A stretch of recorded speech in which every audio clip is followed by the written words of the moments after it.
생활 속에서 만들 수 있는 리빙랩을 어떻게 만들 것인가를 가지고 한 1시간 정도 말씀을 드리고 그다음 한 20분 정도 질문을 받는 이렇게 운영을 하도록 하겠습니다. 해가 왜 안 넘어가지?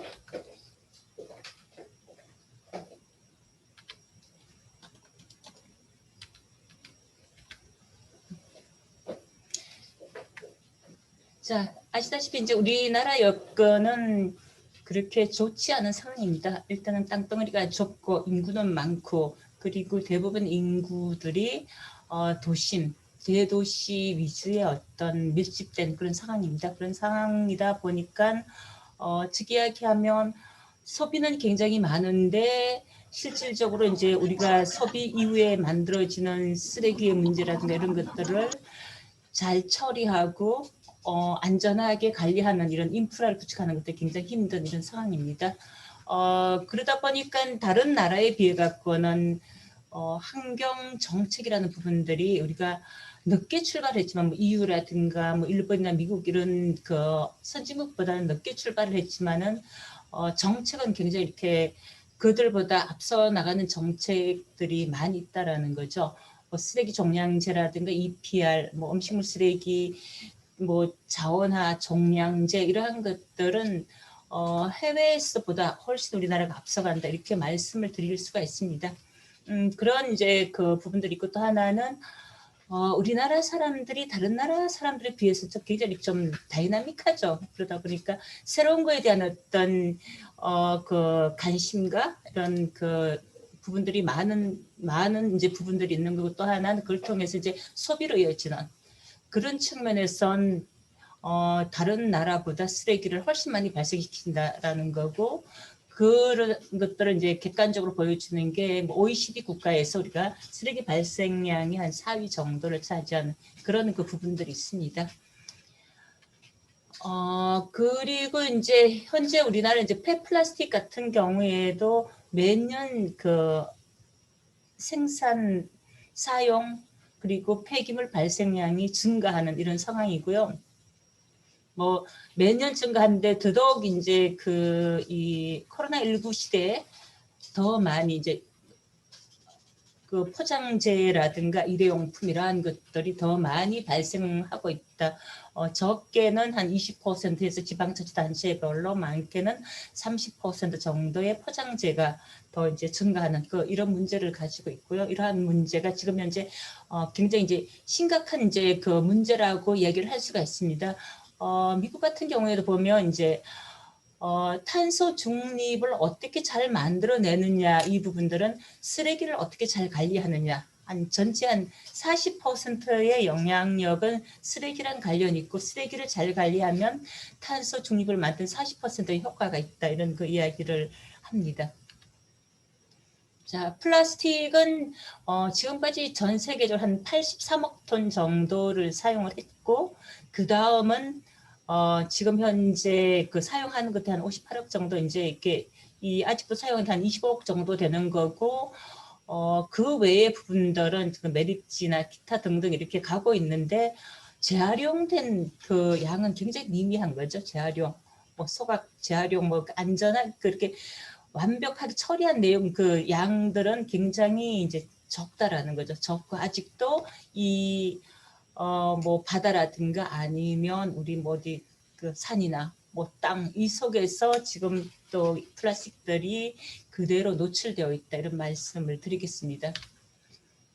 그러다 보니까 이러한 플라스틱의 문제는 뭐 우리가 다 알다시피 계속 우리가 뭐 태평양이라든가 대서양의 플라스틱을 이야기하고 바다 쓰레기를 이야기하는데 그와 맞물려 우리나라도 마찬가지로 굉장히 많은 바다 쓰레기가 지금 증가하고 있고 또 하나는 그런 것들이 미세 플라스틱으로 이제 변화되는 그런 그 문제를 가지고 있습니다. 쓰레기의 문제를 이야기한다 그러면 아마 강릉에도 똑같은 문제들이 발생을 하고 있는데 그 발생시키는 사람과 그다음에 이걸 처리하려는 사람들과의 싸움은 끊임없이 되는 거죠. 그러니까 지방자치단체는 처리의 주체자로서 처리해야 되는 거고, 그다음은 이걸 시설에 들어갈 지역은 다 지역 주민들이 반대하는. 그래서 끊임없이 분쟁과 갈등의 그 연속이다. 그래서 연간 이렇게 좀 그 통계를 가지고 보면 우리나라에서 가장 이제 분쟁이 많이 일어나는 것이 바로 이제 쓰레기 문제, 쓰레기로 갖고 있는 갈등 이런 것들이 가장 많다라고 볼 수 있습니다. 자, 한번 볼까요? 그러니까 이 플라스틱의 문제뿐만 아니라 다른 쓰레기의 문제들이 계속 이제 발생하고 있는데, 어느 순간 폐비닐에서 뭐 페트병의 문제가 이제 있다가 그다음 또 어떤 때는 폐 그렇게 종이 같은 이런 그 문제, 아니면 또 이제 폐 그 이제 유리병 이런 그 문제가 끊임없이 발생합니다. 그 끊임없이 발생하는 가장 기본적인 이 부분들을 좀 진단을 해보면 사용은 계속되면서 줄어들지 않는데 재활용할 수 있는 용도들이 점점 제한적인 것, 이런 그 문제들이 갖고 있으면서 쓰레기의 문제는 하나를 해결하면 또 하나의 문제가 나타날 수밖에 없는 그런 어떤 상황이다라고 볼 수 있습니다. 자, 지금 이제 뭐 수도권은 사실은 지금 굉장히 전쟁이라고 이야기를 할 수가 있습니다. 서울에는 이제 수도권 매립지라는 매립지가 있고, 이 수도권 매립지는 전 세계에서 가장 큰 매립지인 거죠. 전 세계에서 가장 큰 매립지인데, 서울, 인천, 경기도 우리나라의 그진 한 60% 이상의 그 시민들이 사용하는 이런 그 쓰레기들이 여기에 대부분 이렇게 매립지로 이제 사용을 하는데, 인천시장이 2025년대는 매립지의 문을 닫을 것이다. 이제 이렇게 공표를 해버렸습니다. 공표를 해버리면서 이제 서울과 경기도는 지금 이제 대안이 없는 상태인 거죠. 25년이라 그래봐야 불과 이제 얼마 남지 않은데 한 3, 4년 이렇게밖에 안 남았는데, 매립지 하나를 새로 이렇게 신규로 건설하고 뭐 설치를 하는데 적어도 15년 정도 걸리거든요. 뭐 장소 부지를 선정하는 데 있어 갖고 그 선정을 하고 그다음에 그렇게 다시 만들고 이런 것들이 그렇게 만만한 일이 아니라는 거죠. 그래서 서울은 수도권 매립지의 쓰레기를 서울시 쓰레기 한 9% 정도를 이렇게 그 매립지로 들어가는데, 이러한 것들이 그 인천 수도권 매립지가 문을 닫게 된다면 더 이상 갈 데가 없다라는 이 문제가 있고, 서울시에도 소각장을 설치를 하거나 뭐 이런다 그러더라도 더 많은 시간이 걸릴 거고, 그 다음은 소각장을 만들 수 없는 그런 상황, 이런 부분인 거고요. 이거는 서울시, 경기도, 뭐 인천시의 문제가 아니라 전국적으로 똑같이 걸려 있는 문제다. 우리나라가 지금 갖고 있는 매립지는 앞으로 이제 사용할 수 있는 이제 이 범위가 약 한 4년 정도로 이렇게 볼 수 있습니다. 수도권 매립지를 빼면 더 이제 그 용량이 더 적은 거죠. 적은 건데, 이런 것들이 이제 그 전국적으로 이제 그 문제가 되는데, 그렇다고 그래갖고 이제 뭐 소각장을 할 수 있는 그런 상황도 아니라는 거죠. 이런 부분이 한국이 갖고 있는 가장 큰 그 폐기물이 갖고 있는 사회적 여건이다라고 봅니다. 자, 그리고 이제 폐지, 제가 아까 이야기했는데 뭐 폐종이 같은 경우에도 마찬가지로 불과 이렇게 1년 전만 하더라도 폐지가 이렇게 똥값이 됐다고 난리가 아니었습니다. 난리가 아니었고, 그래서 그 업체들이 폐지 가격이 그렇게 너무 하락돼 갖고 수입에 대한 이제 수입이 많아지니까 국내 이제 폐지가 갈 데가 없다라고 아우성이더니, 요즘은 폐지값이 완전 너무 이렇게 올라가지고, 최근 이제 현상을 보면 폐지값이 너무 올라가지고 또 이제 많은 업체들이 수입을 허가해달라고 또 난리입니다. 그러니까 이게 시장의 원리에 따라 갖고 많이 사용을 하게 되면 또 이렇게 모자랐다가 시장이 또 사용을 하지 않으면 또 남았다, 이러한 것들이 지금 쓰레기의 문제인데, 이 많은 폐기물의 문제는 국제적인 경제 상황과 같이 맞물려 있고, 국제 경기가 좋아지면 폐기물은 자원으로 더 많이 재활용을 하는데 국제 경기가 원활하지 않으면 점점 이제 폐기물은 말 그대로 쓰레기로만 갈 수밖에 없는 이런 상황이라는 거죠. 그래서 이런 영향은 가장 큰 건 이제 중국의 영향이고, 지난 그 코로나 이제 시국에서 보면 왜 서울 같은 경우에는 진짜 30년 만에 이렇게 공기가 좋을 수 있나? 1년 내내. 가끔씩 가다가 이제 뭐 미세먼지가 있었을 뿐이지 이렇게 공기가 좋을 수 있었나 이럴 정도로 진짜 공기가 좋았습니다.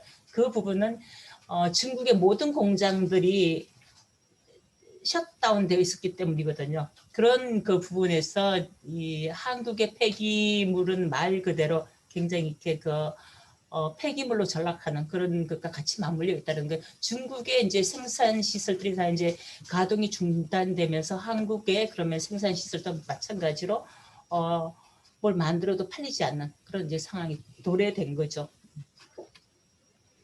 그래서 뭐 이런 이제 전국의 불법 폐기물들이 이렇게 많이 쌓여가지고 문제가 됐는데 이때 쌓여 있는 건 그진 다 치웠습니다. 근데 또 새롭게 보면 어딘가에 그러면 그 쓰레기가 갈 데가 없거든요. 갈 데가 없으니까 또 어딘가에 또 이제 지금 쌓이고 있다라고 보시면 됩니다. 그래서 이런 시설들이 꼭 필요하긴 하지만 그렇게 설치하기 어려운 여러 가지 그 상황들 이런 그 문제들을 갖고 있습니다. 그래서 저는 그 환경적인 부분들이 자연 환경을 파괴하는 그 부분 때문에 그 폐기물 처리 시설을 설치를 이제 반대를 하거나 아니면 기타 등등 그렇게 그 반대하는데 그렇다면 우리가 폐기물 처리 시설을 이제 반대했을 때는 우리는 쓰레기를 줄일 수 있는 대안적인 것들을 만들어야 된다 이런 말씀을 드리고 싶고 많은 사례 만약에 이제 강릉에서도 폐기물 처리 시설이 들어선다 소각장이나 매립장을 들어서는 데 있어갖고 반대를 할 때는 그 주민들과 함께 새로운 어떤 대안적인 부분들을 저는 모색을 해야 됩니다. 그 모색 중에 보면 유럽 같은 경우 뭐 이탈리아도 그렇고 일본도 그렇고 그다음에 이제 독일 같은 데도 우리나라랑 똑같은 폐기물 처리 시설을 만들 때 주민과의 갈등이 있을 때 해결해 냈던 이제 그 좋은 사례는 주민들이 최대한 폐기물로 이렇게 배출을 안 한다라는 거죠. 그래서 분리 배출을 잘한다거나 아니면 생산을 할 때 아예 폐기물이 될 수 있는 것들을 만들지 말라고 요구를 한다거나 그래서 강릉에 그러면 쓰레기가 될 만한 플라스틱이라도 쓰레기가 될 만한 것은 아예 그 반입을 못하도록 하는 이런 식으로 노력을 하면서 모든 그 이제 발생한 것들은 재활용으로 만들어내는 뭐 이러다 보니까 굳이 소각장이나 매립장을 만들 필요가 없는 이런 그 좋은 사례들도 있습니다. 이런 것들이 지금 현재 한국이 갖고 있는 상황이고 이후에 또 풀어내야 될 그런 하나의 과정이라고 볼 수 있습니다. 자, 유럽에서 이제 주로 이제 많이 사용하는 용어죠. 순환 경제 사회로 가자라는 이제 유럽이 먼저 10여 년 전부터 시작을 했고 이제 한국도 순환 경제를 통한 어떤 여러 가지 것들을 지금 이제 만들고 있죠. 그 그린 뉴딜도 그쪽에 하나의 부분이고 그다음은 탄소 중립 사회도 마찬가지인데요. 그 순환 경제 사회로 이제 이렇게 가는 이 부분에 있어서 가장 중요한 거는 일자리를 얼마나 만들어낼 것인가 부분입니다. 그러니까 단순히 쓰레기를 줄이자, 뭐 재활용을 하자 그 부분이 아니라 어떻게 그 순환 경제 시스템에서 일자리를 만들 것인가. 또 하나는 순환 경제 시스템에서 순환 경제 어떤 가치에서 질 좋은 여러 가지 어떤 그 기술을 확보할 것인가 이 부분이고 두 번째는 그걸 통해서 온실가스를 어떻게 감축을 할 것인가 이런 것들이 순환 경제라는 이 부분의 가장 중요한 핵심이라고 이야기를 할 수가 있습니다. 자, 이거는 이제 순환 경제 시스템에서 이렇게 이야기를 하는 것입니다. 즉 이야기하면 똑같은 양의 우리가 사용하고 남은 뭐 이렇게 부산물 쓰레기라고 이야기를 하시죠. 이 쓰레기들을 각각에 보면 매립과 수화가 됐을 때는 일자리가 2개밖에 만들어지지 않지만은 뭐 재설계나 뭐 재활용, 재사용 뭐 이런 것들을 이렇게 할 때는 수리로 통해서 한 444개 정도 일자리가 만들어진다. 재활용도 115개가 만들어진다. 재제조도 한 55개가 만들어진다. 이런 것들 쭈루룩 보면 이제 그 얼마나 많은 일자리를 만들어낼 것인가에 대한 것들을 보여주는 이걸 그 미국의 이제 연구 결과입니다. 자, 그래서 이제 순환 경제의 이제 원칙이라면 어쨌든 모든 제품들은 재활용이 가능하도록 해야 되는 거고, 재활용, 재사용이 가능하게 하려면 기본적인 어떤 그 유해 물질, 독성이 없는 것이어야 되는 거죠. 현재 우리가 사용한 한 70%였던 자원들이 대부분 플라스틱인데, 플라스틱도 너무나 종류가 많다라는 거죠. 종류가 많다라는 건 저기 이제 다른 이야기를 한다 그러면 그게 독성 물질을 많이 집어넣은, 화학 물질을 많이 첨가한, 첨가제를 많이 넣은 이런 어떤 그 기능성을 만들었다 이런 부분이고, 그런 기능성의 제품들은 사용하기에는 굉장히 좋습니다. 좋지만은 재활용하는 데는 재활용을 방해하는 원인으로 작용을 하는 거죠.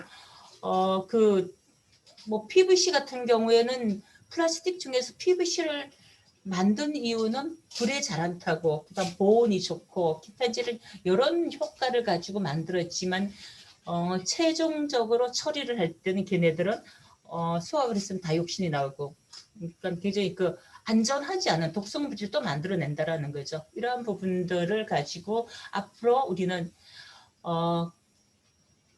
이렇게 그 이제 지속 가능하지 않게 이제 제품을 만드는 거는 굉장히 문제가 있다. 그래서 순환 경제 원칙은 지속 가능한 그 자원을 계속 이렇게 유지하는 것. 그 제품을 가지고 다시 제품을 만들고 그 제품이 없어질 때까지 그 재사용, 재활용을 하는 것, 이런 것들이 순환 경제의 기본적인 원칙이다라고 이렇게 말씀을 드릴 수가 있습니다. 자, 그 EU가 그래서 순환 경제를 하면서 순환 경제 패키지라는 것들을 이제 만듭니다. 순환 경제 패키지를 만들어 갖고 각각 하는데, 뭐 다양하게 이제 뭐 행동 계획에 대한 어떤 플랜도 짜고, 각각 이제 그 제도도 개정을 해갖고 얼마나 재활용을 확대시킬 것인가라는 이런 것들을 만들어내죠. 만들어내면서 이제 밑에 단락을 보시면 뭐 일자리 창출 가장 이제 많이 하는 것들을 가장 기본으로 하는 것, 그다음 보시면 이제 그 에너지를 얼마나 줄이고 감축하는가 이런 것들이 두 번째로 나타나는데, 뒤 단락을 보시면 그래서 이제 이유가 순환 경제 패키지를 만들면서 이유가 먼저 하자라고 이야기를 합니다. 이유가 먼저 하자. 왜? 여기에는 굉장히 교묘한 이렇게 이유의 전략들이 있는 거죠. 아시다시피 우리가 지금까지는 천년 자원을 채굴하고 사용하고 이러면서 그 우리 어떤 중요한 이제 원으로 이렇게 그렇게 자원의 원으로 이렇게 사용을 했지만 더 이상의 천년 자원을 채굴하기에는 굉장히 한계가 있는 거죠. 그만큼의 천연 자원을 채굴하기 더 많은 뭐 이제 자연 환경을 이제 파괴시켜야 되고 오염시켜야 되고 기타 등등 이제 그런 문제가 있음에도 불구하고 천연 자원은 예전처럼 질 좋은 어떤 자원으로서 이제 가치들이 많지 않은 거죠. 그러다 보니까 눈을 돌리는 게 순환 자원으로서 이제 어떻게 가치를 천연 자원의 가치만큼 높일 것인가가 이제 이게 그 가장 큰 이제 이 부분이라고 할 수가 있고요. 그래서 이유가 먼저 하자라는 거는 이유가 먼저 순환 자원에 대한 기술을 획득하고 자기네들이 순환 자원에 대한 헤게모니를 장악하자, 선점하자라는 것이 여기에 이제 있는 겁니다. 있는 거고 기술을 가지고 지금까지 뭐 EU라든가 뭐 이제 어쨌든 선진국들이 대부분 지금까지 기술을 잠식해 왔지 않습니까? 그러니까 뭐 하수도 관련해 갖고 대부분 외국의 기술들을 우리가 가지고 오고 뭐 소각, 매립, 기타 등등 다른 이렇게 그런 인프라들이 우리 자체적으로 갖고 있는 기술은 별로 없습니다. 다 이제 그 로열티를 주면서 기술을 우리가 이제 사용을 하고 있는데 EU나 미국이나 이제 뭐 이런 그 일본도 마찬가지고 이런 나라들이 먼저 그런 인프라 기술들을 선점하면서 사실은 지금까지 그걸 먹고 살았다라고 보시면 됩니다.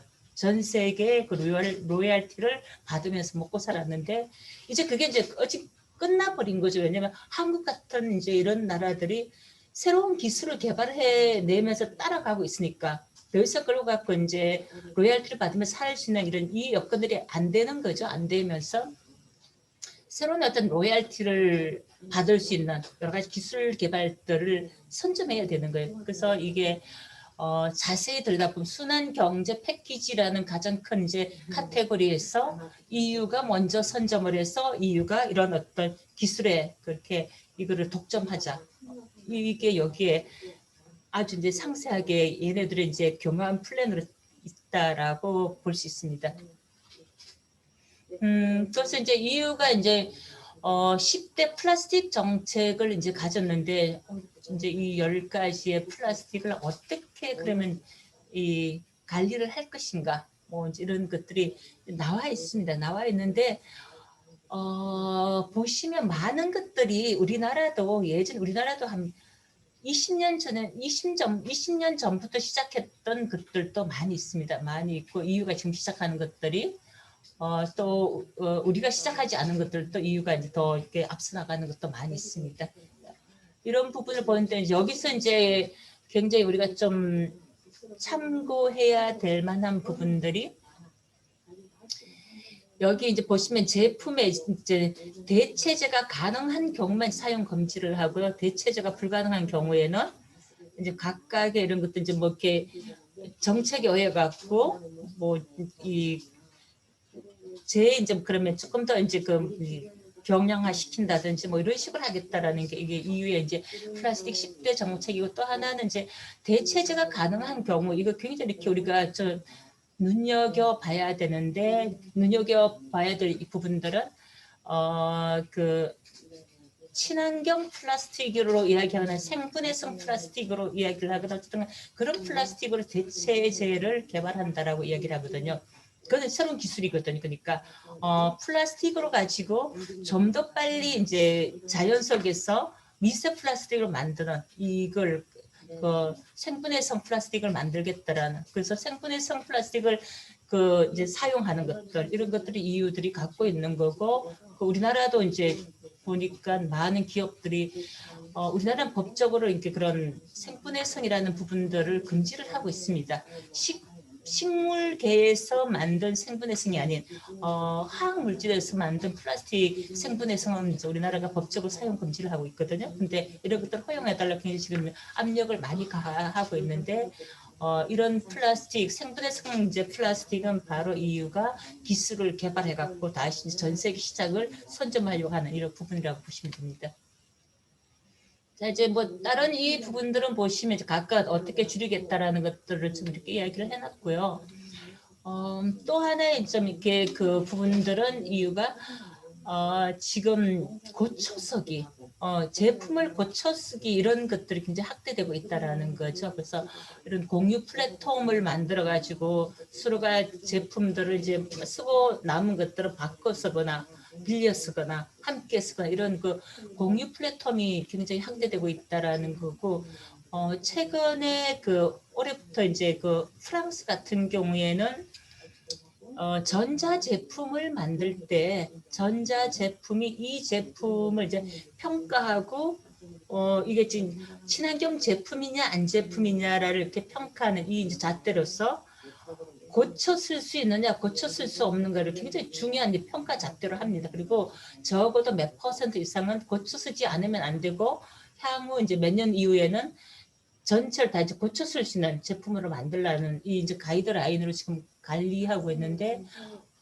다른 이제 그 EU 국가들도 마찬가지로 이런 그 공유라든가 뭐 고쳐서는 이런 그 제품들을 확대시키고 있다. 이 부분이 바로 이제 새로운 제품을 만들지 않는 것 자체가 온실가스를 감축하는 굉장히 큰 힘이라고 이제 바라보는 거죠.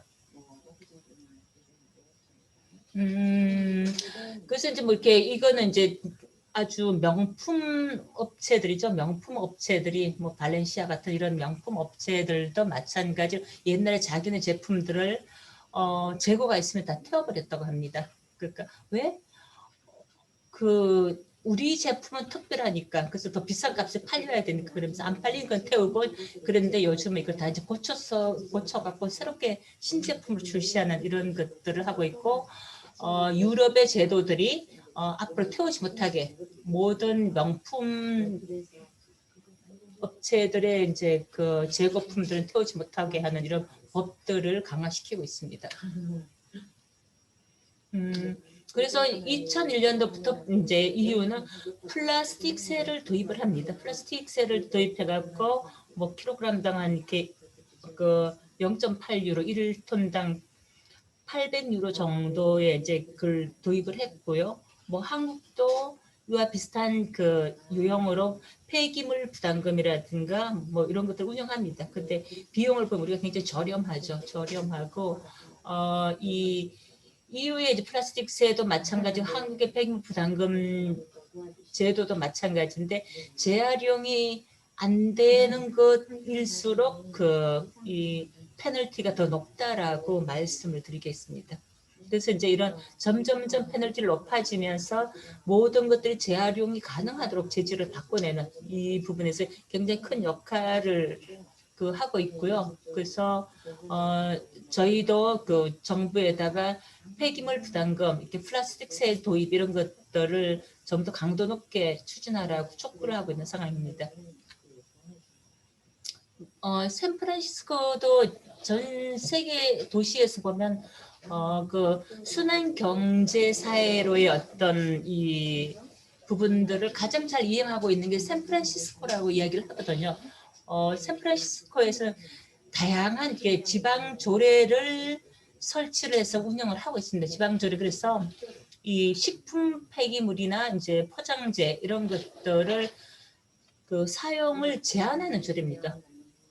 그 뭐 스티로폼이나 아니면 뭐 재활용 불가하는 소재라든가 그리고 퇴비로서 사용의 가치가 없는 것들 이런 것들은 다 사용을 금지를 하게 하는 거죠. 즉 이야기하면 뭐 이렇게 햄버거를 하나 사면 우리나라 같은 경우에는 햄버거 종이가 다 이렇게 이 코팅이 되어 있습니다. 근데 샌프란시스코 같은 데는 그러면 코팅을 할 수가 없는 거죠. 왜? 퇴비로서의 어떤 소재로 불가능하기 때문에 햄버거를 산 종이들도 다 이제 그냥 종이로 코팅이 되지 않은 종이를 사용을 해야 된다라는 거죠. 이런 그 부분들이 있고 뭐 일회용 비닐 종이는 우리랑 똑같은 그고요. 그다음은 플라스틱 음료수 병이란 우리나라 이제 뭐 생수병이라든가 이런 이 음료병인데 이러한 것들도 최대한 이제 일회용 사용을 했으면 20% 이상 수거해서 재활용하도록 의무화시켰고요. 우리는 아직 이런 게 없죠. 그 다음은 모든 이 건축 이제 신축 건물 옛날에 했던 것들은 아직 적용을 안 하지만은 2013년 이후부터 신축 건물은 음수대를 의무적으로 설치를 해야 됩니다. 음수대를 의무적으로 설치를 하고 이제 자기가 필요한 그 물은 텀블러로 이렇게 물을 담아 먹는 거죠. 그래서 즉 이야기하면 일회용 물병 사용을 아예 금지를 하는 겁니다. 건물 내에서. 그리고 이 공공기관에서는 이제 일회용 생수를 구입하는 비용들을 아예 사용을 못하도록 예산을 아예 책정하지 않는 거죠. 그럼으로써 플라스틱 병을 줄이겠다라는 이런 것들이 아주 세부적으로 잘 나와 있다라는 거죠.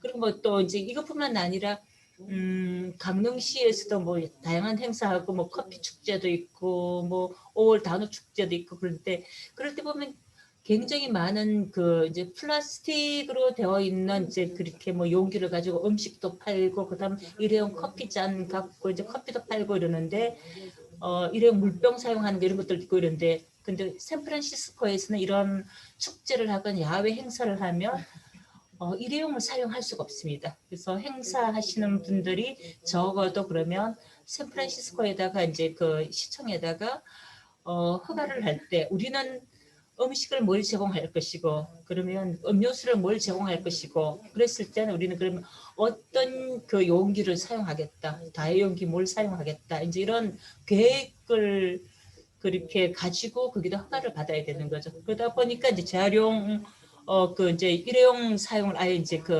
제한하는 이런 다양한 제도들을 그 운영을 하고 있다.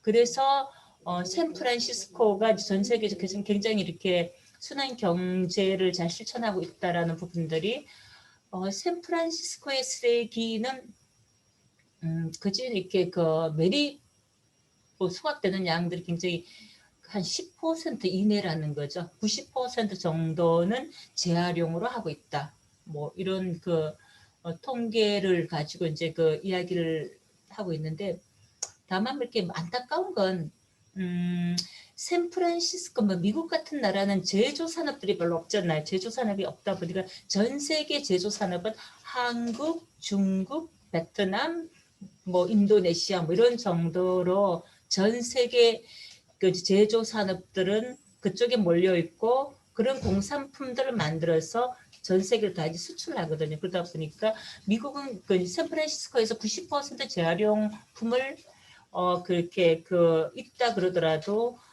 자국 내에서 샌프란시스코에서 제품을 재활용하지는 않는다. 제품을 만들지는 않는다. 그래서 그럼 어디에? 많은 양이 한국으로 들어오고 있다라고 보시면 되죠. 예전엔 전량 중국으로 갔다면 지금은 중국이 그 금지를 하고 있기 때문에 한국으로 들어오고 있다. 이렇게 보시면 됩니다. 그래서 이제 이런 순환 경제에서도 조금 전에도 말씀드렸다시피 일자리가 뭐 더 많이 만들어진다는 것들은 많은 연구에서 밝혀졌고요. 그래서 뉴욕시는 2030년까지 매년 한 26,700 정도 녹색 일자리를 만드는 그린 뉴딜을 이제 그 추진을 하고 있는데 그 그린 뉴딜에서 가장 큰 부분들이 이제 순환 경제로 이제 일자리를 만들겠다라고 지금 발표를 했습니다. 그 우리나라도 다른 나라하고 그렇게 비교를 해보면 우리나라 그렇게 나쁘진 않습니다. 다만 발생량이 많아서 그렇지 다양한 제도라든가 시민의 실천이라든가 참여 이런 부분이 굉장히 높은 거죠. 자, 우리나라도 일회용 그 비닐백 사용을 아예 금지를 했죠. 예전에는 무료 금지를 했고 그 다음은 그 대형 마트에서 지금 이제 판매를 금지하고 나눠주는 걸 금지하고 다 이제 이렇게 해버린 거죠. 이러한 것들은 우리 단체와 이제 우리 단체 회원 단체로 있는 많은 단체들이 함께 노력을 했기 때문에 이런 제도가 되었다라고 말씀을 드리고요. 그 다음은 그 2021년도부터는 그 조금 전에 제가 말씀드렸다시피 샌프란시스코의 90% 이제 재활용품들 뭐 대부분 이제 플라스틱이겠죠. 플라스틱들이 한국으로 수입을 했었는데 올해부터는 이제 폐플라스틱 4개 페트피, PPPS를 수입 금지를 합니다. 그러니까 요 4개가 핵심이거든. 이 4개를 가지고 대부분 제품을 만들고 이 4개에 포함되지 않은 것들은 대부분 쓰레기로 보시면 됩니다. 이러한 것들도 마찬가지로 우리 단체들이 정부한테 요구를 해서 되는 부분이었고요. 그 다음은 이 포장재 관련해 갖고도 지금은 불과 한 1, 2년 전하고 굉장히 많이 바뀌었죠. 모든 음료수 병들 다 이제 무색으로 가고 있습니다. 그리고 이 생수병 같은 경우 6개들이 이제 그 배달용들은 아예 그 라벨도 없앴습니다. 이러한 것들도 우리 시민사회 단체들이 함께해서 낸 성과다라고 볼 수 있고요. 이런 그 업체는 여기다가 이제 이렇게 롯데 이런 때는 롯데 아이시스 이런 데 여기다 이제 그냥 라벨을 안 붙이고 찍어내는 이런 식으로 하고 앞으로 이제 보니까 이제 그 삼다수 뭐 이런 것들도 앞으로 이제 이런 그 라벨을 사용하지 않겠다라고 다 이제 발표를 했습니다. 발표를 한 이런 부분들이 그 뭐 저거 얼마겠어 모르겠지만 이러한 하나의 부분들이 그 계속 우리가 성과를 낼 수 있고 이런 것들이 모이면 큰 이제 플라스틱을 줄이는데 효과를 볼 수 있다라고 말씀을 드릴 수가 있습니다. 자, 저희들이 지금 이제 하는 일들은 이제 그 장례식장에 그 일회용 용기 안 쓰는 이런 운동들을 전국에 확대를 하고 있습니다. 한 3년 전부터 계속 이걸 확대를 하고 있고 지금 많은 지방자치단체에서 장례식장 일회용품 용기 안 쓰는 이 인프라를 구축을 하고 있습니다. 그래서 이후에 강릉에서도 이제 좀 이렇게 강릉시청이랑 같이 해갖고 강릉시 주변에는 장례식장들이 일회용품 안 쓰는 용기, 일회용을 안 쓰고 다회용기로 전환하는 이런 부분들을 좀 확대할 수 있도록 제안을 해주시는 것도 필요하고요. 관련해서 이제 이런 운동들을 이제 저는 지방의제 쪽에서 같이 하고 이런다 그러면 저희들이 여러 가지 정보 이런 것들을 제공을 해드리겠습니다. 조례를 그러면 어떻게 좀 만들어야 되고 기타 등등의 대안들은 뭘 어떻게 이제 좀 요구를 해야 되고 이런 것들을 저희들이 좀 제안을 해드리겠습니다. 자, 지금은 이제 또 이제 정부랑 같이 온라인 택배 포장 가이드라인에 대한 것들을 계속 만들고 있습니다. 사실은 이제 코로나19 이후에 뭐 온라인 택배, 그 다음은 배달 음식, 기타 등등의 많은 것들이 지금 인프라가 구축이 되면서 이 재활용이 안 된 쓰레기가 증가하는 이 문제를 우리가 갖고 있는데 어떻게 하면 좀 더 이렇게 재활용 제품으로서 다 이렇게 가능하게 할 것인가들을 계속 정부하고 좀 지금 현재 이야기를 하고 있고요. 그 중에서 가장 큰 거는 이 비닐 사용을 좀 줄이는 거와 그 다음은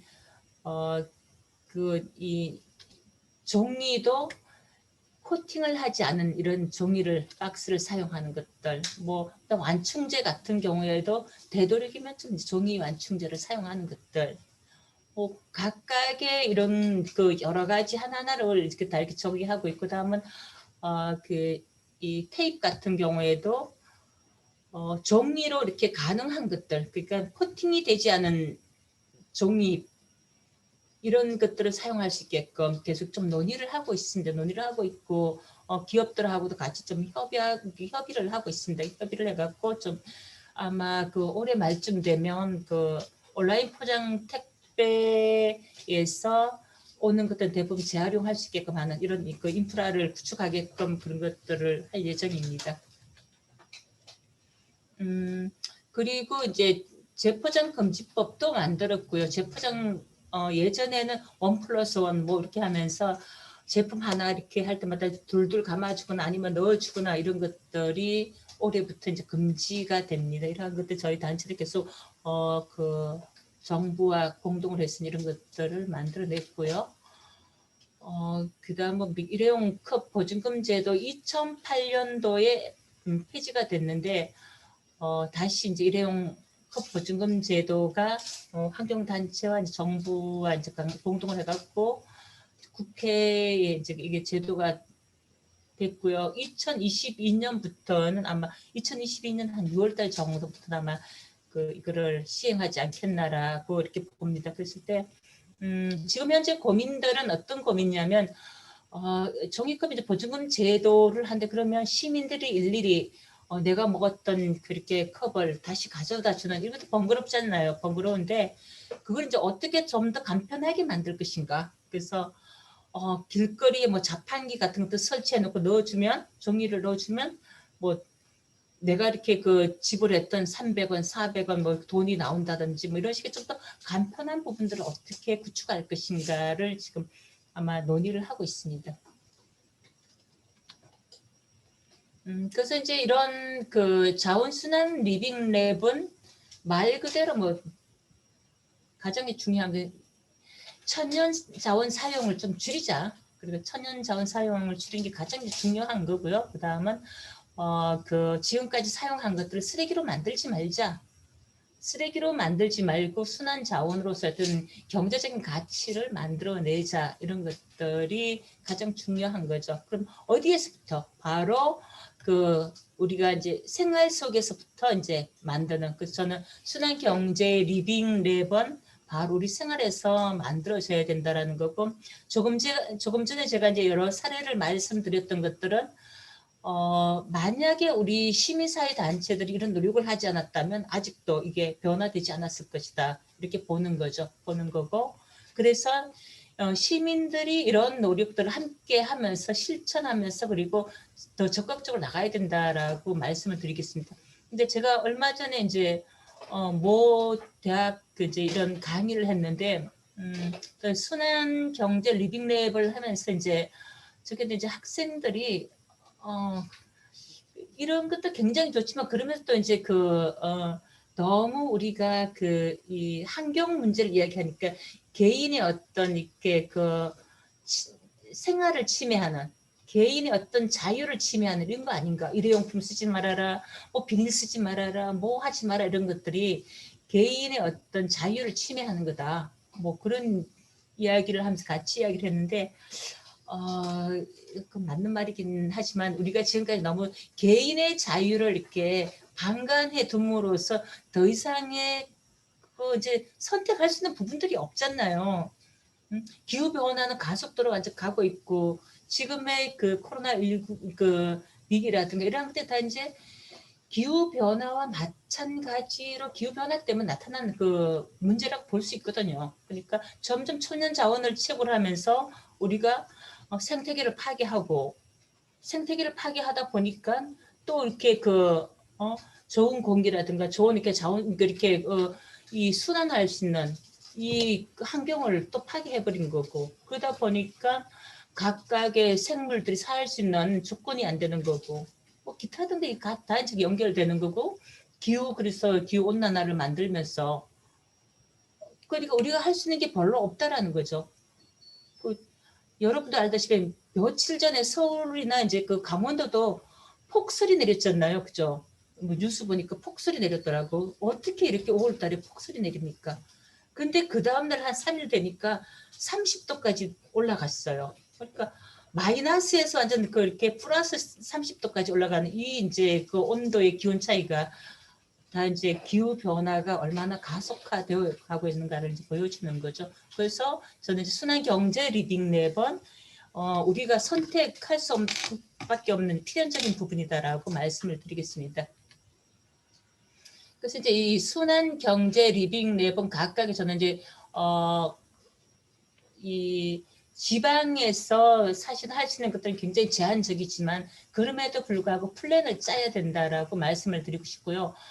가끔 지방자치단체도 탄소 중립을 위해서 어떻게 할 것인가 계획을 짜야 되거든. 그 계획들이 저는 바로 이제 순환경제 리빙랩을 만드는 거다라고 말씀을 드리겠습니다. 그래서 아마 오늘 강의를 듣는 분들이 다 거기에 관련해서 일을 하시는 분들이고 또 이제 제 강의를 듣고 다시 이제 이런 어떤 플랜을 짜서 다른 사람들한테 강의를 할 거고 아니면 이 강릉시라든가 그 이제 지방자치단체와 같이 협의를 하는 이런 분들이시기 때문에 저는 이런 것들을 좀 주장을 해달라고 말씀을 드리고 싶어요. 그러니까 강릉시도 탄소 중립을 위해서 뭔가 이제 실천을 하고 그럼 플랜을 짜야 되는데 어떤 플랜을 짤 것인가 이런 부분을 계속 좀 요구를 해야 된다라고 보거든요.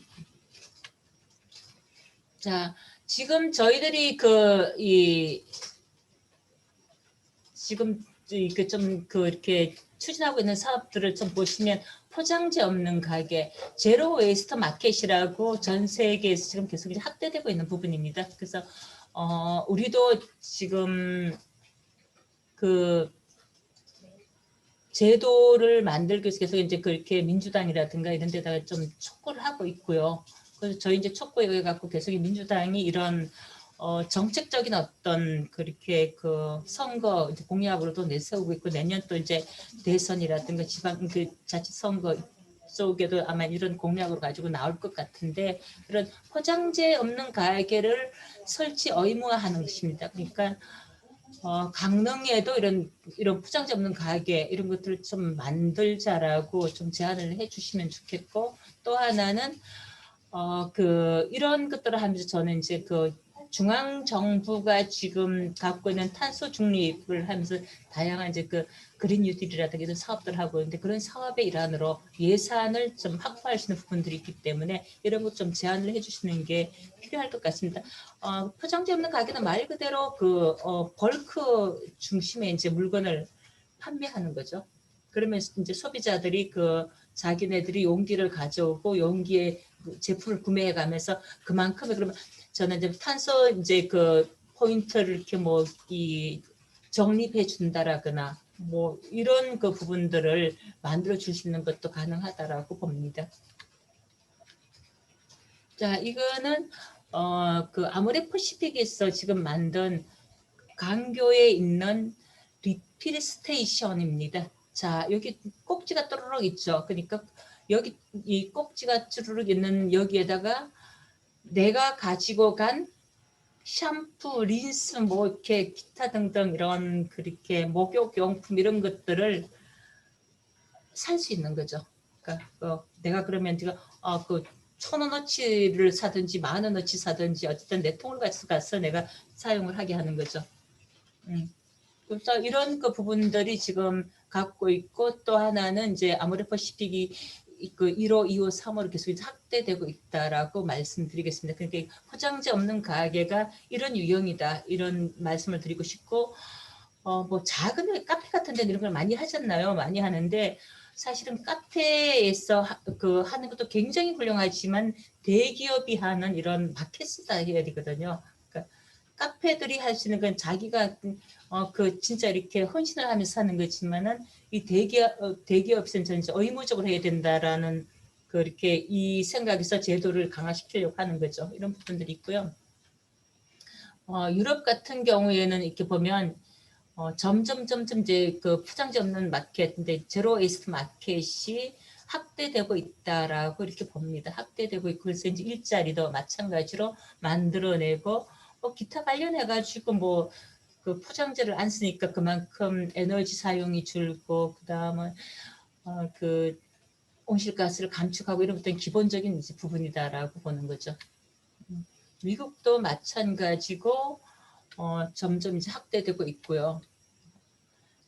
그리고 또 하나 이제 그 일회용품 안 쓰는 축제 아까 그 제가 샌프란시스코 그 저기를 이제 사례를 들었는데 몇 년 전인가 그 제가 이제 강릉에 있는 그 이제 그 커피 축제 이때도 커피 축제를 하면서 일회용품 쓰지 말자라고 제안을 했는데 잘 안 됐습니다. 그게 그렇게 녹록하지 않은 일이다 뭐 그래서 잘 안 됐는데 저희들이 그래도 이제 끊임없이 다른 이제 지자체하고 계속 하고 있습니다. 뭐 서초구랑도 하고 다른 이제 저기 남해 이런 통영 뭐 이런 데서도 계속 이런 쓰레기 없는 축제를 하고 있고 굉장히 많은 성과를 거두고 있습니다. 앞으로 이제 그 지역에서 이런 것들도 좀 도입을 하고 그 다음은 조례를 바꾸는 이런 운동들이 필요할 것 같습니다. 장례식은 말씀을 드렸고요. 그리고 지금 저희들이 또 이제 그 핵심적으로 하는 부분들이 내년 선거가 총 그 이제 그 선거가 두 개입니다. 지방자치단체 선거와 그 다음은 대통령 선거인데 얼마나 많은 현수막이 만들어질까요? 그래서 지금부터 저희들은 이제 현수막을 사용하지 않게끔 하는 제도를 이렇게 그 바꾸도록 촉구하는 거와 그 다음은 각각의 민주당이나 그 국민의힘이 앞장서서 사용하지 않도록 이렇게 선언하는 이런 것들을 지금 계속 촉구를 하고 있습니다. 그래서 내년에 만약에 활동을 한다 그러면 이런 것들도 지방자치단체에서 해봄직하다 이렇게 말씀을 드리겠습니다. 그래서 저희는 이제 그 우리 자원순환 사회연대는 사실은 개인이 회원으로 들어오는 조직은 아닙니다. 내가 자원순환연대 회원으로 가입하고 싶다 이래갖고 가입은 못합니다. 여기는 단체 베이스입니다. 그래서 강릉에도 보면 강릉 자원순환본부 이런 데도 저희 단체고 강릉 주변에 있는 뭐 속초 환경운동연합 뭐 강릉에 한 열 몇 개 이제 단체들 그런 단체들 저희한테 참여를 하는 거고요. 저희는 매년 이런 이제 권역에서 단체들이 참여를 해가지고 활동을 하고 있습니다. 자원순환 마을 만들기 활동을 하고 있습니다. 그래서 그 마을 만들기에는 다양하게 그 1인 가구 밀집 지역에 뭐 이런 그 이렇게 분리배출 잘하는 것도 있고, 그다음 일회용 플라스틱 없는 이렇게 매장 만드는 것도 있고, 뭐 이 분리배출 잘하는 플라스틱 없는 이제 대학 만드는 것도 다양한 이제 활동들이 있습니다. 그런 다양한 활동 속에서 매년 저희들이 한 50개, 60개 정도 단체들이 참여해서 이제 활동을 하고 있다 이렇게 말씀을 드리겠습니다. 그래서 그런 지역에서 활동들이 모여서 아까 제가 말씀드렸던 제도를 바꾸고 사회를 바꾸는 그 역할을 하는 거죠.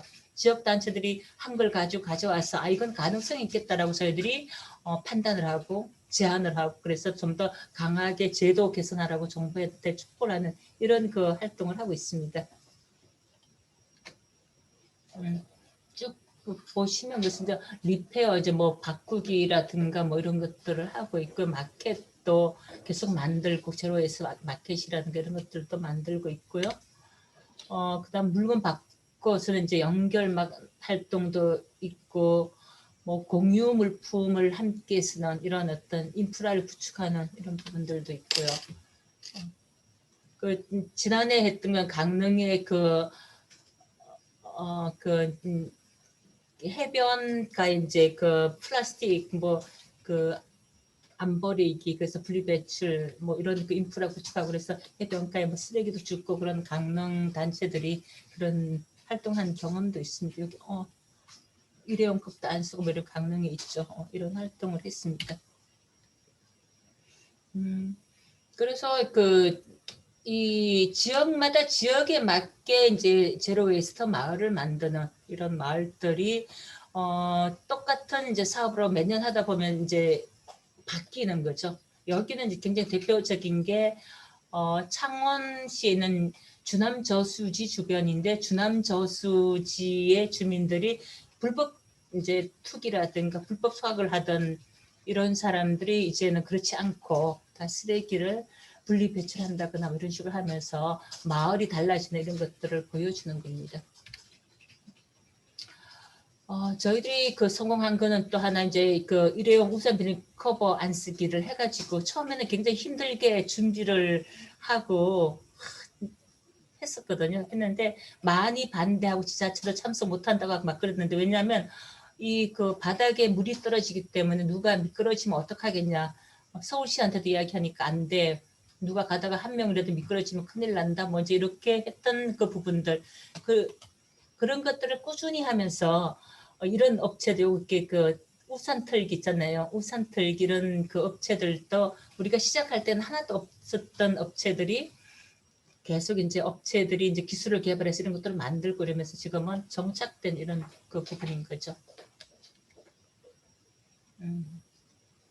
자, 이런 이제 활동들을 해 왔습니다. 자, 지금 현재는 이제 배달 하고 배민하고 같이 다양한 활동을 하고 있습니다. 그 배민이 일회용 포크 수저 이런 것들을 제안해갖고 안 쓰는 이걸 만들었고 올해부터는 6월달부터는 아예 요구하지 않으면 아예 가져가지 않게끔 하는 이런 식으로 운영을 하게 합니다. 그래서 더 많은 일회용품을 줄이는 이런 활동을 하고 앞으로 또 이제 배민하고 좀 더 음식 관련해 가지고 꼭 시키면 따라오는 소스라든가 반찬 가짓수 이런 것들을 요구하지 않으면 안 주게끔 하는 뭐 이런 식으로 계속 이제 운영을 할 예정입니다. 이런 것들이 바로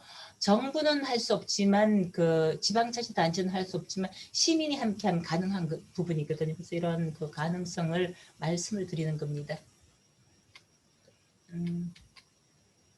자, 그리고 이제 세탁 비닐 커버도 지금 저희들이 앞으로 올해 이제 운동을 할 예정입니다. 세탁 비닐 커버도 더 이상 이제 소비자가 요구하지 않게끔 소비자가 요구하지 않으면 안 주게끔 하는 이런 운동들을 펼칠 예정입니다.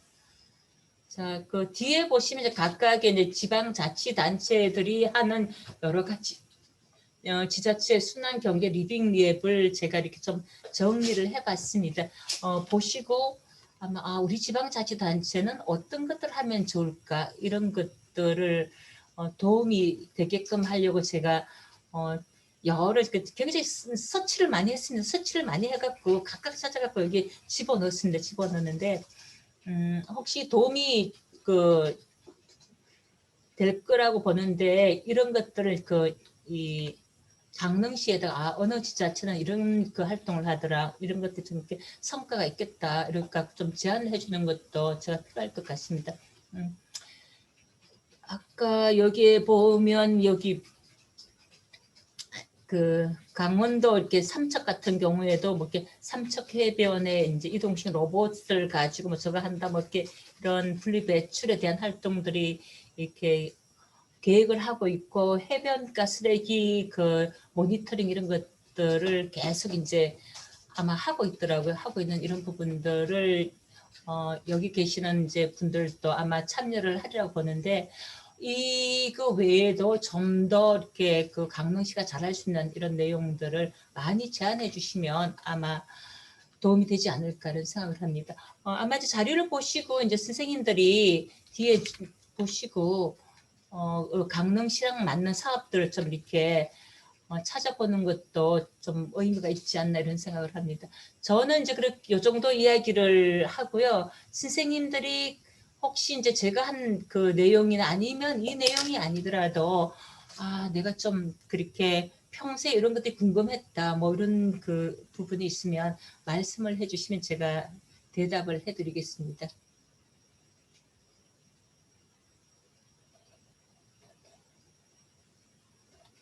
질문.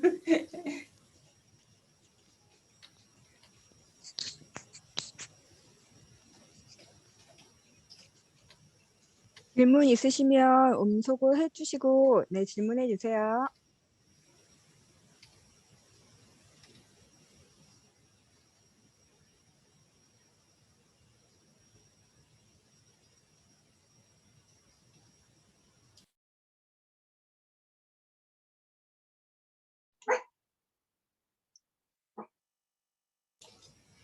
질문이 없으세요? 제가 강의를 너무 잘했거나 너무 못했거나 이제 이 부분일 텐데 강릉에서 그럼 제가 이제 역으로 선생님들한테 한번 질문을 드려볼게요. 강릉에서 활동하면서 이 쓰레기의 문제가 가장 이렇게 심각하다 이렇게 느끼는 쓰레기 문제는 어떤 것들이 있나요? 이희라 선생님. 네. 저요? 네네, 한번 이렇게 선생님 활동하시면서 강릉에서 내가 진짜 이런 쓰레기 문제 진짜 얘 문제 있구나 이런 것들이 주로 어떤 게 이제 가장 선생님이 보실 때 어떤 게 있는 저는 것 같아요? 시보다는 시 쪽은 이렇게 분리수거라든가 이렇게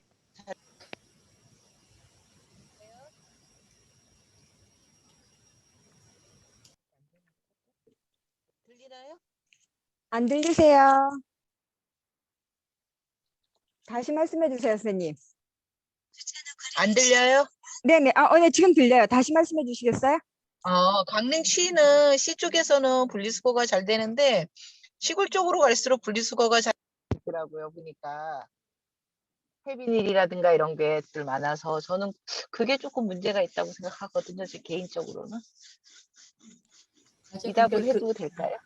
예, 아마 이제 이 분리수거라든가 분리 배출이라든가 이런 것들이 전반적으로 안 되는 게 사실은 이제 이렇게 중소 농어촌 뭐 이런 쪽인 것 같은데 제가 이제 매년 이제 강릉에 가서 음식점을 가갖고 음식점에 음식물 쓰레기를 어떻게 잘 배출하는지 처리하는지 이런 것들을 조사를 좀 하러 다녔는데 강릉 같은 경우에는 사실은 관광객이 많잖아요. 그러니까 관광객이 많고 또 유명한 음식점도 손님이 굉장히 많은데 그런데 비에 음식물 쓰레기도 많이 나올 뿐더러 관리 이런 부분들이 조금 이렇게 잘 안 되는 부분들이 있어요. 그래서 선생님들 다음에 걱정하면서 큰 음식점들이 음식물 쓰레기를 좀 네네. 이렇게 잘 저거 하는지 이런 것들 한번 모니터링을 해 보시면서 그 강릉시한테 좀 관리를 제대로 하라고 촉구하는 부분도 필요할 것 같아요. 왜냐하면 여름 제가 갔을 때가 여름이었는데 여름에 그렇게 보니까 막 냄새가 나는데 뻑뻑 해충 이런 것도 있고 그런데 그런 어떤 위생의 문제 이런 것들도 좀 보였고 그래서 강릉이면 그 맛있는 것도 많고 관광이 기본적으로 보는 거와 먹는 게 이제 만족스러운 부분이기 때문에 맛있는 게 맞는데 실질적으로 이제 그 뒷단에 가면 그 약간 관리 이 부분들이 잘 안 되는 이런 것들의 문제점을 제가 이렇게 봤는데 이런 부분들이 그 필요할 것 같고 또 하나는 사실 이렇게 그렇게 바닷가가 강릉의 진짜 재산이잖아요. 재산인데 이제 바닷가 가면 굉장히 깨끗해요. 깨끗한데 말 그대로 아까 선생님이 시내는 괜찮은데 외곽에 나가니까 지저분하더라고. 근데 바닷가도 똑같은 것 같아요. 유명한 바닷가, 이름 있는 바닷가가 해변도 깨끗하게 관리되고 굉장히 잘 되어 있는데 이름이 알려지지 않은 그런 데 가면 쓰레기가 엄청 쌓여 있다라는 거죠. 이러한 것들이 네네. 좀 우리 이제 지역에서 약간 좀 더 이렇게 선생님들이 보면서 그 지방자치단체한테 좀 제안을 할 수 있는 이 부분을 좀 더 관리를 잘하자, 함께 하자라고 제안하는 것도 필요할 것 같아요. 네, 알겠습니다. 또 다른 선생님들은 송재용 선생님, 선생님은 강릉의 쓰레기 뭐 잘 되는 거가 있으면 잘 되는 거를 말씀해 주셔도 되고 이런 것도 좀 이렇게 관리가 좀 소홀하더라 뭐 이런 것도 있으면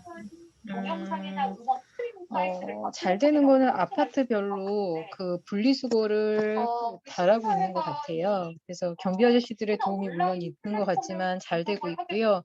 잘 안 되는 거는 바닷가 쪽에 나갔을 때 관광객들이 와서 버리고 가는 일회용품들, 코로나로 인해서 일회용 컵을 사용을 못하다 보니까 굉장히 관광객이 지나가고 난 다음은 굉장히 다르더라고요. 그래서 그런 게 좀 아쉬운 부분이 있는 것 같습니다.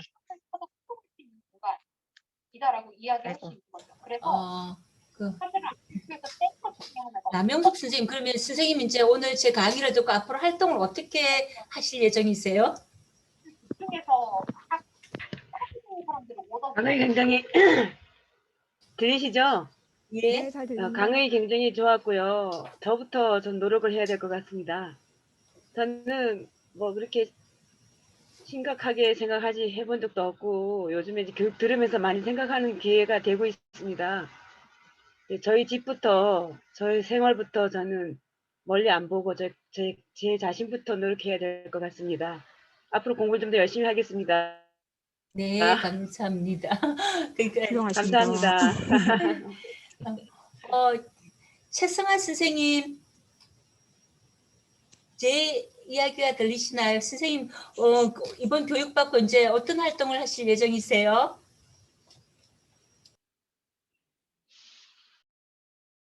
지금 선생님 지금 채팅으로 지금 저기 질문이 들어왔는데요.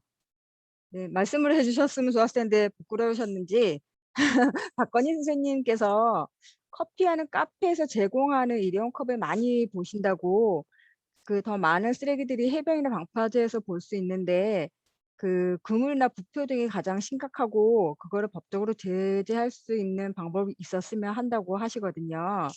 혹시 뭐 그런 거에 대해서 얘기해 주실 수 있는 게 있는지 물어보셨어요. 네. 혹시 박그림 선생님요? 아니요, 박건희 선생님이요. 박건희 선생님요? 네네네.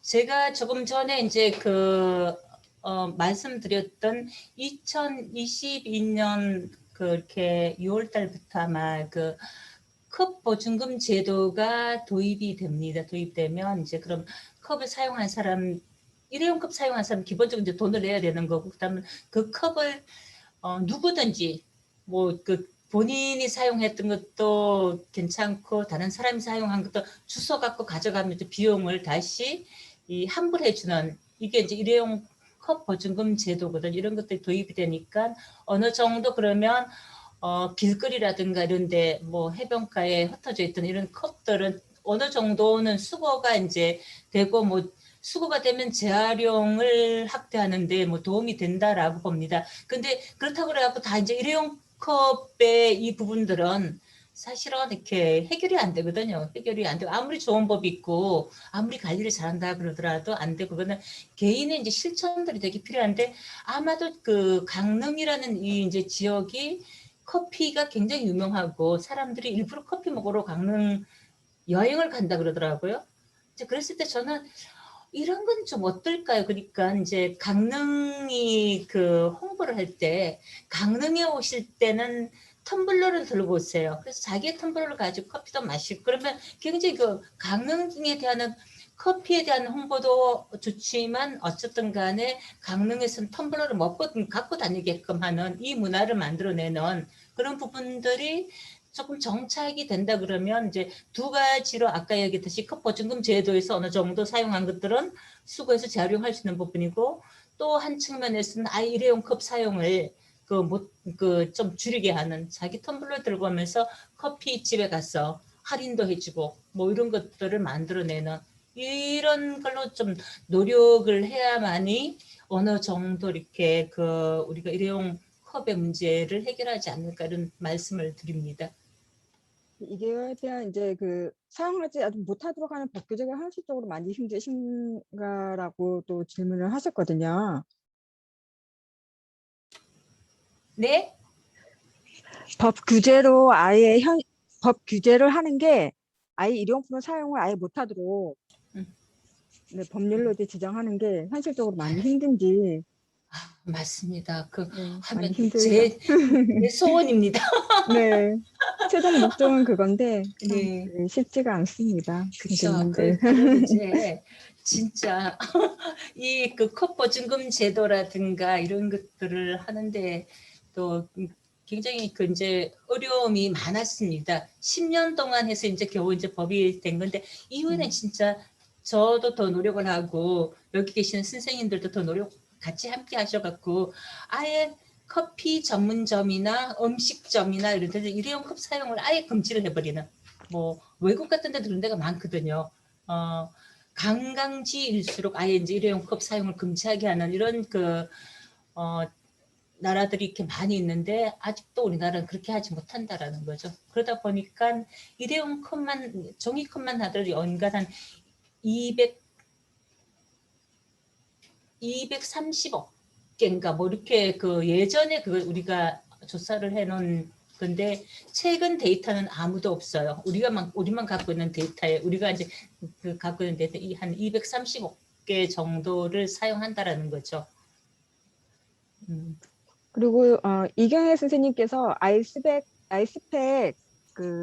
있잖아요. 네네. 그거 처리를 어떤 방법이 제일 효과적인지 물어보셨습니다.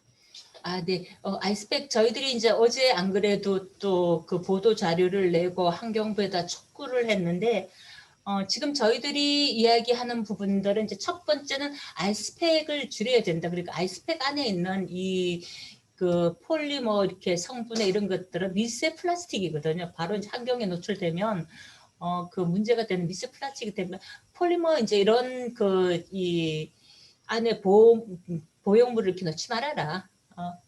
보냉 그런 것들 사용하지 말고 되돌기 물을 사용하는 이런 부분들이 있는 거고 그 다음은 두 번째는 사용한 것들은 최대한 수거해라.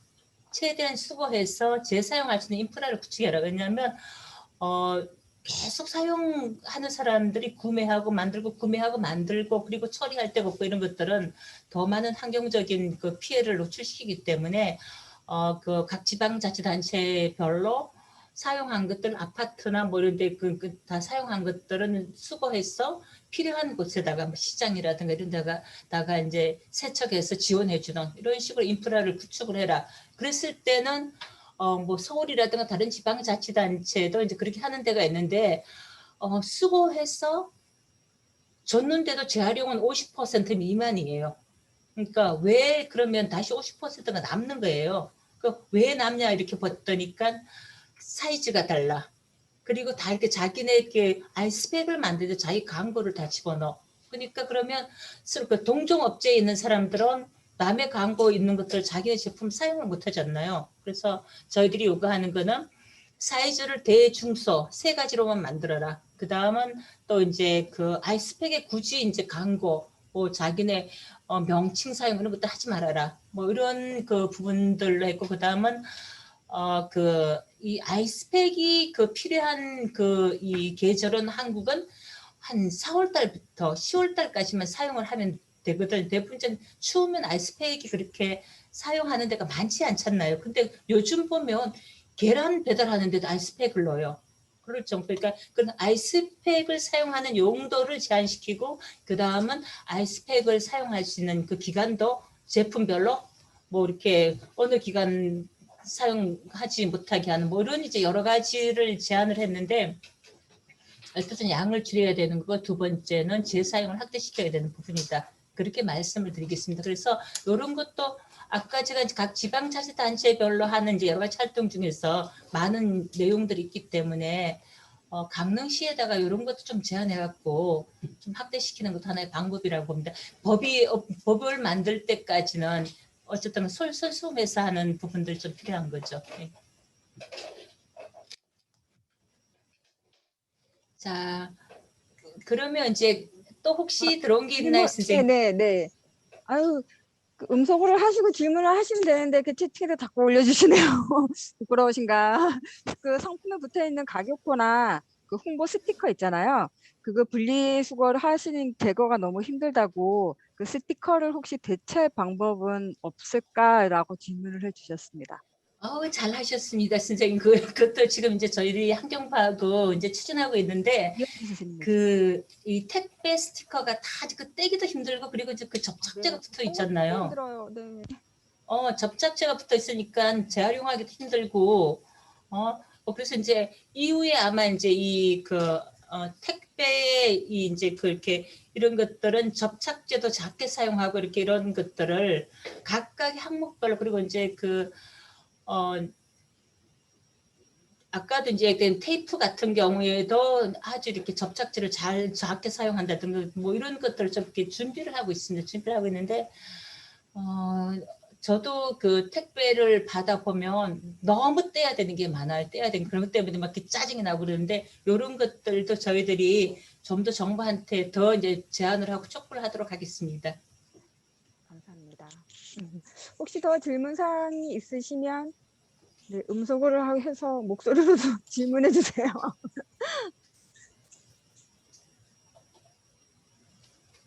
질문 사항 더 있으시면 해 주십시오. 저는요, 예. 이게 질문이라고 해야 되는지 잘 모르겠는데, 저 마트에선 이제 나름 실천한다고 용기를 가지고 가고, 훌륭하십니다. 신문지를 들고 가서 당근이나 뭐 이런 것들을 거기다가 이제 싸달라 그러면 마트 직원들이 화를 내세요, 저한테. 그래서 그러면 제가 이제 그럼 종류별로 그 가격을 붙여서 봉지 하나에다 넣어달라고 그래도 짜증을 내시거든요. 그래서 저는 의식 개선이 필요하다고 생각하고 고기를 제가 용기에 넣어달라고 그랬더니 비닐에 넣어서 그럼 넣어드릴게요 이러는 거예요. 그래서 아니 제가 용기를 왜 갖고 왔겠습니다. 그렇습니까? 비닐을 쓰지 않으려고 용기를 갖고 왔는데 비닐에다 넣어서 용기에다 넣어주면 무슨 의미가 있습니까? 라고 하면 짜증을 내시기 때문에 저만 이상한 사람이 되는 것 같더라고요. 그래서 저는 정말 그 의식 개선이나 이런 아직도 매스컴에서 계속 나오는데도 마트 자체의 정책이라고 말씀하시는 분도 계시니까 이런 거는 뭐 어떻게 해야 되나요? 마트 자체의 정책이라고 말씀하셔요. 아니요, 선생님들이 이런 교육을 받으시고 추후에 그런 데 나가셔갖고 그런 분들 의식 개선을 위해서 열심히 캠페인을 좀 해주시면 됩니다. 주변에 많이 훌륭하십니다, 알려주시고. 선생님. 사실은 이 환경운동이나 모든 운동에서 이제 선구자들이 힘듭니다. 요거 얻어먹고 좀 미쳤나? 지가 뭔데 이렇게 지만 특별한 뭔지 이런 욕을 많이 얻어먹거든요. 그래도 이런 이제 제로 웨이스트 마켓, 그러니까 이제 포장재 없는 가게를 이 서울 쪽에서 이제 하는데도 어렵거든요. 근데 지방에 내려갈수록 더 이제 많이 힘든 부분입니다. 그럼에도 불구하고 선생님 더 열심히 함께해요. 그러다 보면 언젠가는 강릉에도 바뀔 것 같아요. 감사합니다.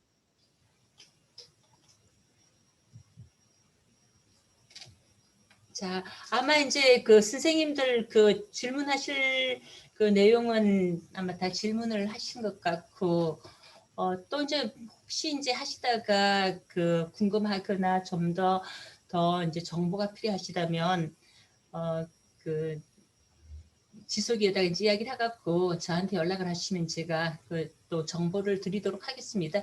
근데 이런 그 우리가 제가 오늘 이야기했지만 이 부분들이 그 우리가 여기 계시는 선생님들이나 저나 먼저 이렇게 한 발 앞장서서 가야만이 언젠가는 변화된다. 저는 이제 쓰레기 운동을 20년 넘게 했거든요. 쓰레기 운동만 20년을 넘게 했는데도 불구하고 아직도 보면 하나 고치는데 10년, 20년이 걸리는데 하나 고치는 사이에 다른 거는 10개, 20개가 만들어집니다. 그래서 어떤 데는 진짜 암담한 이런 그 생각을 하면서 운동을 하기도 하는데 뭐 그럼에도 불구하고 선생님 아까 이제 마트 가고 4그릇 가져가 고기 넣어주세요. 이렇게 한 이 그 하나하나 실천들이 쌓이게 되면 조금 이제 우리 사회도 바뀌고 그 사회가 바로 이제 순환경제 사회, 그 순환경제 리빙랩을 만드는 사회, 이런 사회가 되지 않겠나라는 말씀을 드립니다.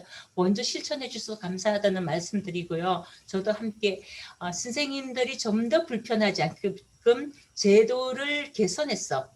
제도를 강화시켰어. 누구나가 당연하게 할 수 있는 그런 사회를 좀 이렇게 만드는데 노력하겠습니다. 오늘 강의 들어주셔서 감사합니다. 고맙습니다.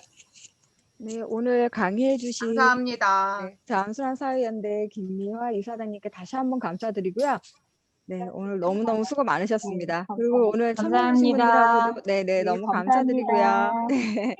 그리고 다음 주는 이제 이 온라인 강의 마지막 시간이거든요. 저희가 이제 마지막에 다가오고 있습니다. 다음 주 목요일 날 저희가 이제 수원 지속가능발전협의회에 저희가 이제 여기 도시까지 찾아가서 여기를 구경하면서 하면은 참 좋을 것 같은데 코로나 때문에 참 가지를 못해서 여기 개인적으로 갈게요. 도시 여기 사례로 해서 저희가 이 수원시가 공유냉장고 사례로 그 여기가 이제 작년에 대통령상을 받았거든요. 그래서 저희가 여기 그 도시 사례를 저희가 좀 들어보려고 다음 주에 저희가 이 시간에 다시 한번 또 마지막으로 한번 모이겠습니다. 그리고 이제 저희가 6월 달에는 마지막에 이제 좀 모여서 한번 얼굴도 볼 수 있는 자리도 좀 마련을 좀 할 테니까요. 네, 그때는 저희 얼굴을 한번 그때는 좀 꼭 뵙겠습니다. 오늘도 모두 수고 많으셨습니다. 수고하셨습니다. 네, 들어가십시오. 네.